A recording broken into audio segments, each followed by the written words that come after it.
Relations with Aastha. I'm Aastha Tatia, your happiness coach, and we are live. This is our weekly Sunday live. And yes, today the timing is a little different. It's 1:38 p.m. Indian Standard Time. So the usual time is 8:30 p.m. Every Sunday, but yes, we just needed to reschedule because of some commitment. So it is 1:30 today, and really look forward to all of you joining in, because today what we are going to talk about is very, very, very critical, I would say. High significance, so quickly to let you know, work on workplace relations with Astha is all about your workplace relationships. How are they? What is the impact? And what can you do to take it to the next level? Right, so we delve into aspects of that, and that's what we do every Sunday. And the whole idea is to have a dialogue, so that while I share my perspective, but I can hear from all of you what's going on in your lives, and if there's something, some experience, some perspective, something that you have to share around this. That's the whole idea. Yeah. So today we are going to talk about something that I have been hearing. It's something which is prevalent. We all know the stigma around mental health challenges. We know mental health challenges are there. They are omnipresent within the workplace corporate scenario that we are talking about. They are there. And yet the stigma around that is so huge. We've surely come a long way. The fact that I see so many leaders opening up and coming forward to saying that, this is where I am, this is what I'm struggling with, this is how my workplace relationships are, and that is having a huge impact, not just on my productivity at work, but a huge impact on my health, a huge impact on my personal relationships, a huge impact on my social life, on everything, pretty much everything. And if you see, yes, that is bound to happen, because you're the same person. If you're stressed out in one area of your life, it's going to have a ripple effect. Yeah. And that's where I thought it's important to talk about this aspect, that how the stigma is holding you back. Is this stigma for real? What is the impact really? I mean, if you come up and you talk, you say, you share, you seek help, what is it going to lead to?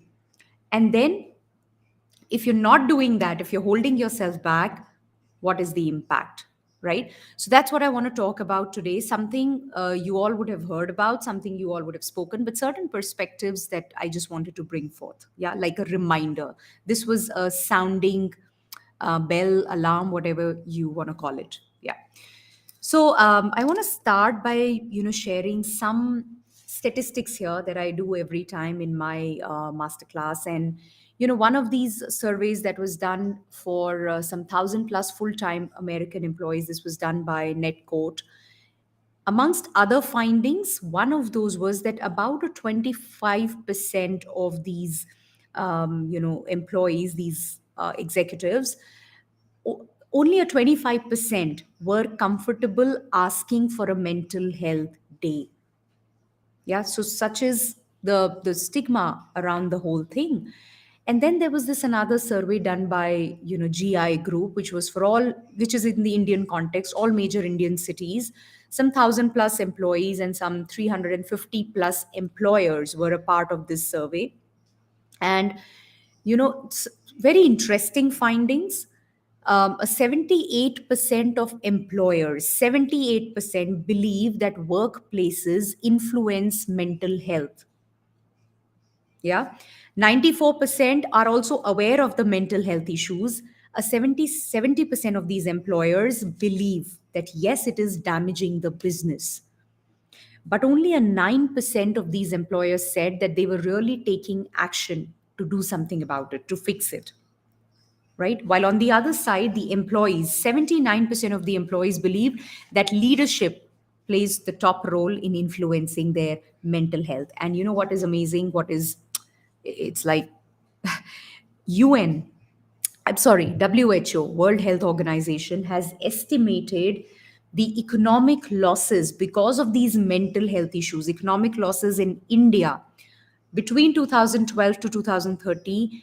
They've estimated this to be about 1.03 trillion US dollars. Isn't that amazing? So the whole point is, it is it is omnipresent, it's there, it's not about you and me, it's like we're all sailing in that same boat, because it's bound to happen wherever there are human interactions. Relationships come into picture, and when relationships are not good, this happens. A survey by Economic Times brought forward relationships, good relationships with coworkers, as the topmost reason for job satisfaction for people, even above the salary, the position, the promotion. Above all of that, relation with coworkers. So I was sharing all these statistics to for two reasons. One, of course, we're all sailing in the same boat, and two, the gravity of the situation. It's massive. It's impacting individually, it's impacting at an organizational level, it's impacting the business, and yet there is a huge gap that needs to be addressed. That is, it's just not happening right now. Having said that, one thing which I feel, one of the aspects of this gap is where we say, okay, please come and train my team, work with my team, get them to start functioning powerfully, get them to think out of the box, get them to do this, get them to do that. Okay, got it. What the challenge that these people who are, I would say, maybe the middle management, or people who have their bosses above and above, they struggle with this big challenge of, I'm not getting the same response from my boss. This is how my boss treats me. And let's not deny that while while it's a two-way process, but within an organization, within corporate, there are protocols, there are systems, and there are aspects which people cannot override. So subordinates cannot override certain things. They can work on themselves, but that work, goes in vain. The work takes a backseat. The work kind of doesn't show, because when they don't get that response from the top, it's just like very demotivating for them. So they say, I'm ready to do whatever it takes, I'm ready to work on this, I see the self work, but what about the part where I need the work to be smooth. I want to hear a certain thing from my bosses. I want to be treated a certain way from my bosses. And that brings me to a very important point where, it has to flow from top to bottom. And one of the people on one of my ads commented recently. I had put up a post also, where he said, it's not about this one team or this one leader or this one boss or this one subordinate. It's about the organization. Yes, it's about the culture. What culture are we talking about? So the work, to my mind, has to happen with everybody, but it must start from the top. When it starts from the top, then it's two-way thing. One, of course, as an external agent, the coach or the trainer is going to work with the team, the subordinates. So that's one power. And that same work is happening or coming in the form of coaching from the bosses as well. So it's double the impact. Rather, the impact is 10x, 20x, because they're getting that same thing from their bosses.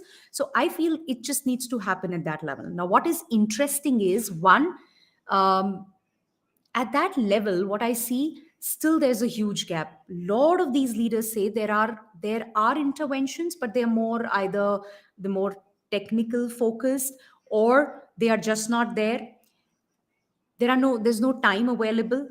There are targets to attend to. There is so much more that needs to be taken care of. Where do I have the time to really sit down? And even though my organization, some of the organizations, my organization gives me this option to have a mentor or to have a coach, whatever the terminology, but I feel that that becomes so limited in the sense, sometimes from what I've heard from these people, that they feel I can't open up.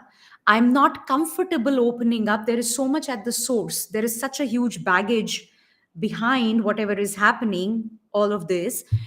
but I don't feel very comfortable talking to these people. I'm not sure if it is all between the two of us. I fear the confidentiality being lost. That's one of the things, and then there is so much around it, right? So within that, to have a big huge focus around it. So one, you're bringing these people to be vulnerable, to open up the leadership, and then giving them that space, giving them that um, the environment, the ecosystem to really work on themselves is a must. Yeah, I think that's when people will be able to create transformation. So transformation is not just about, oh, the numbers have gone 10 times up, or the top line has increased by this much. No, that's not the transformation I'm talking about. I'm when we talk about culture, and there's so much that we talk about the culture, then I think if it has to be a part of the culture, then it's got to be a transformation at the individual level, with respect to who he or she is as a human being. Hi, Manoj. Hi, good to have you here. So I think that's what we are talking about. Now, within that, the stigma of should I open up or not? Like I said, one of the things that I've heard so often is what my organization provides me. I can open up, I can share to a limited extent. In my opinion, uh, what really holds me back, sometimes I may not be as comfortable to share that, the real reason.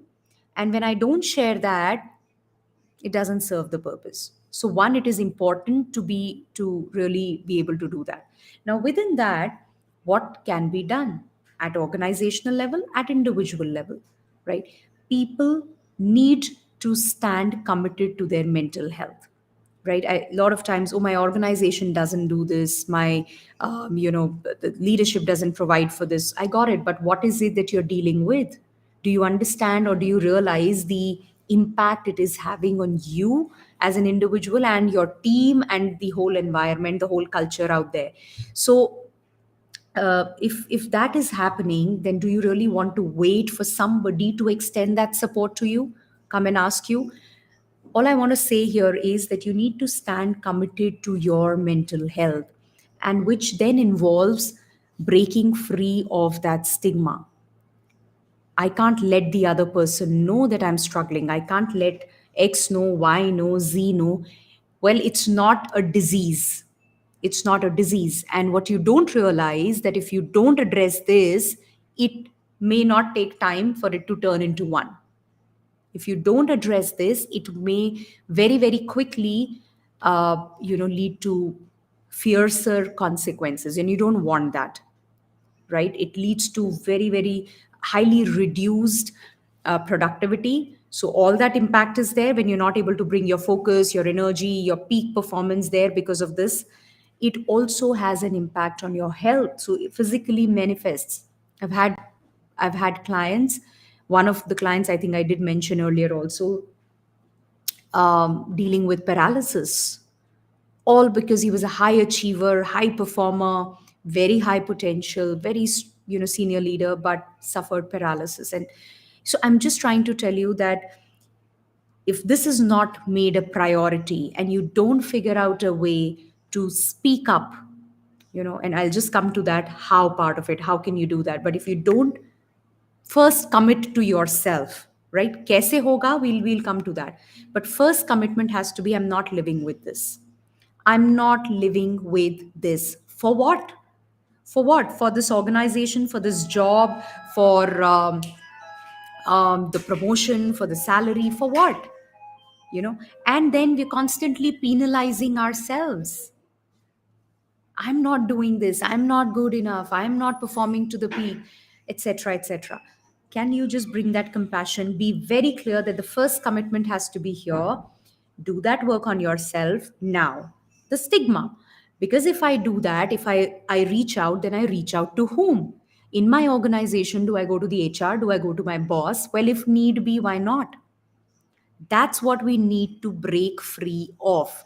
Of course, organization, you can go on debating, organization must do that, should do this, should promote this.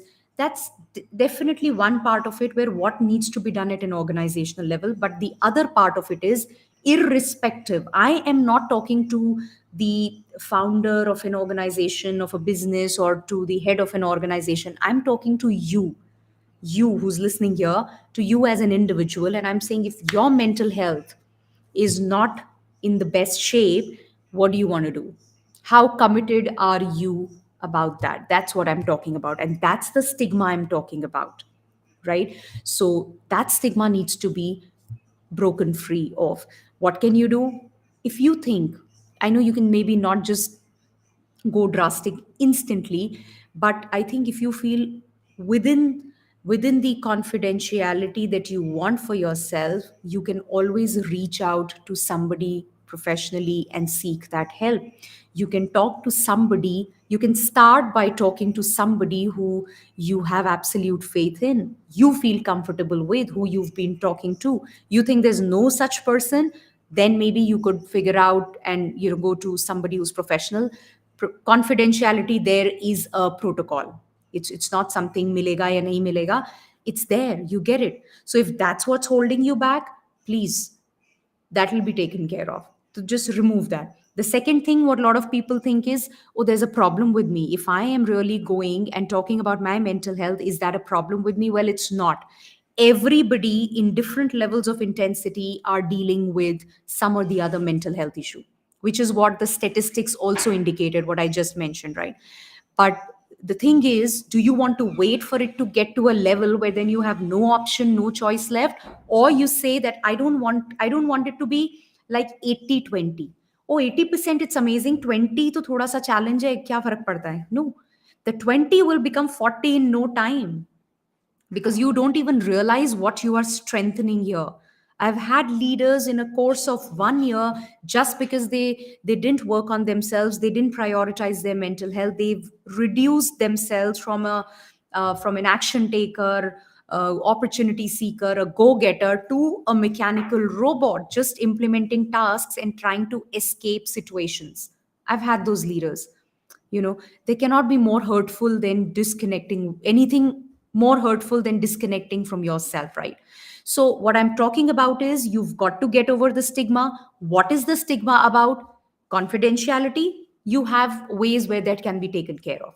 I have a problem if I'm doing that. If there's something with me, it's a problem. Well, no more. I think there is enough and more data for you to know that the gravity of the situation, that we're all sailing in the same boat. Yeah, I think every time I come here live, I talk to you and I tell you that I've been on that journey, and every day I discover areas that hold me back. Every day I figure out for myself what was holding me back and still continues, and where have I made that progress. What is it that pulls me down? What is it that frustrates me, makes me feel very, very low? Happens every day, pretty much, right? So anybody who says no, doesn't happen with me, I would say, so don't worry about that aspect.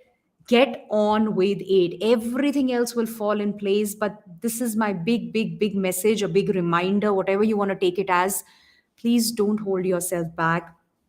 And whatever works for you, I'm not even saying do X or Y, whatever works for you, don't keep it to yourself. If you do not have the capability to process it in the right way today, then don't keep it to yourself. Go to whoever it is and talk.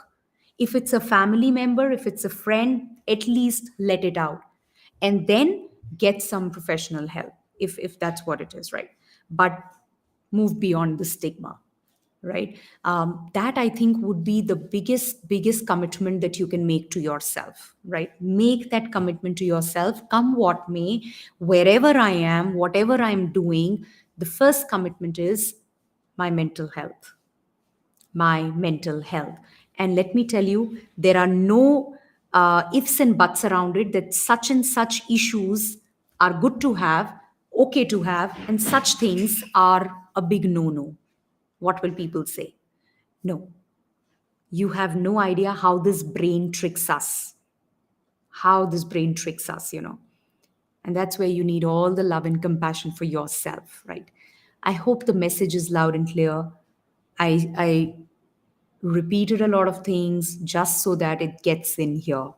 right? Those of you who'd be watching this later also, make sure, you get the message, write it down for yourself. My commitment, is this. My mental health is my topmost commitment that I make to myself, right? And then stand by it, commitment. Yeah. Do let me know where do you stand with respect to this commitment around your mental health. Let me know what do you think about this whole stigma. Does this hold you back? Has it ever held you back? What's been your journey like? Whatever it is, go ahead and share. And if there's any way that I can support you, please feel free to reach out. Please feel free to reach out. Do not deal with it, do not suffer in silence. Please reach out, right? Lots of love to you, lots of happiness, and once again, remember your commitment. I'm going to see you next Sunday, but until then, lots of love once again. It's the festive month, the festivities would have already started, so enjoy a lot and have lots and lots of fun. Yeah, smile a lot, laugh a lot, and I'll see you next Sunday. Bye bye.